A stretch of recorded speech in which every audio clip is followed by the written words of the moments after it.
ओम शांति। मुरली में आने वाली कहानियाँ। आज हम सुनते हैं मोहजित राजा की कथा। एक बार एक राजकुमार अपने कई सैनिकों के साथ शिकार पर गया।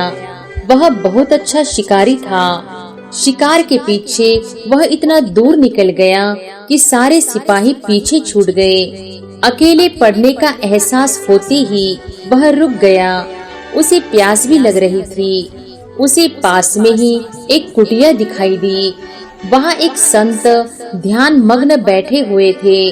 राजकुमार ने संत के पास जाकर पानी मांगा। संत ने राजकुमार का परिचय पूछा। राजकुमार ने संत से कहा कि वह एक राजा का लड़का है जिसने मोह को जीत लिया है। संत बोला, असंभव, एक राजा और मोह पर विजय। यहाँ मैं एक सन्यासी हूँ, अब भी मोह को जीत नहीं पा रहा हूँ, और तुम कहते हो कि तुम्हारे पिताजी एक राजा हैं और मोह को जीत चुके हैं। राजकुमार ने कहा, न केवल मेरे पिताजी बल्कि सारी प्रजा ने भी मोह को जीत रखा है। संत को इसका विश्वास नहीं हुआ तो राजकुमार ने कहा कि आप चाहे तो इस बात की परीक्षा ले ले। संत ने राजकुमार की कमीज मांगी और उसे कुछ और पहनने को दे दिया। संत ने तब एक जानवर को मारकर उसके खून में राजकुमार की कमीज को डिबोया और वह शहर में चिल्लाता हुआ गया कि राजकुमार को एक शेर ने मार दिया। शहर के लोग कहने लगे, अगर वह चला गया तो क्या हुआ, आप क्यों चिल्ला रहे हो? वह उसका भाग्य था। संत ने सोचा कि प्रजा नहीं चाहती होगी कि राजकुमार भविष्य में राजा बने, इसलिए इस तरह की प्रतिक्रिया व्यक्त कर रही है। संत महल में गया और राजकुमार की मौत की बात उसके भाई और बहन को सुनाई। उन्होंने कहा कि अब तक वह हमारा भाई था, अब किसी और का भाई बन जाएगा।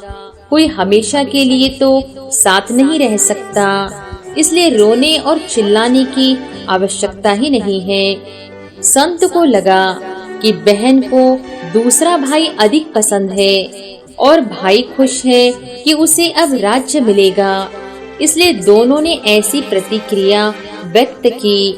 फिर वह पिता के पास गया और खबर सुनाई।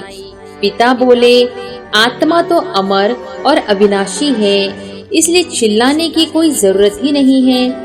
वह मेरा पुत्र था, इसलिए मैंने सोचा कि वह राजा बनने वाला है, लेकिन अब दूसरे पुत्र को राज्य मिलेगा। मैं उसे वापस नहीं ला सकता हूँ, इसलिए दुख क्यों करूँ? संत सोच में पड़ गया, लेकिन अभी और भी दो लोग बाकी थे, राजकुमार की माता और पत्नी। संत ने सोचा कि यह दो व्यक्ति तो जरूर व्याकुल होंगे, लेकिन वहाँ से भी वैसा ही उत्तर पाकर संत आश्चर्य में पड़ गया। उसे अपने आप पर ही विश्वास नहीं हो रहा था कि वह सच देख रहा है। आखिर हार कर उसने अपने आने का उद्देश्य और राजकुमार के जिंदा होने की बात सबको बता दी। राजकुमार ने वापस आकर अपना राज्य भाग्य संभाला और हर चीज पहले की तरह चलती रही।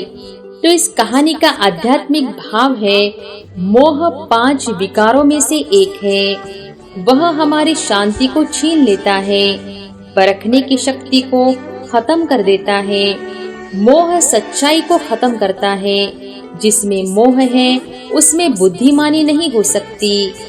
बाबा इस कथा से शिक्षा देना चाहते हैं कि ना हमें दूसरों में मोह हो और ना ही दूसरों का हम में मोह हो, तभी हम विश्व के मालिक बन सकते हैं। अच्छा, ओम शांति।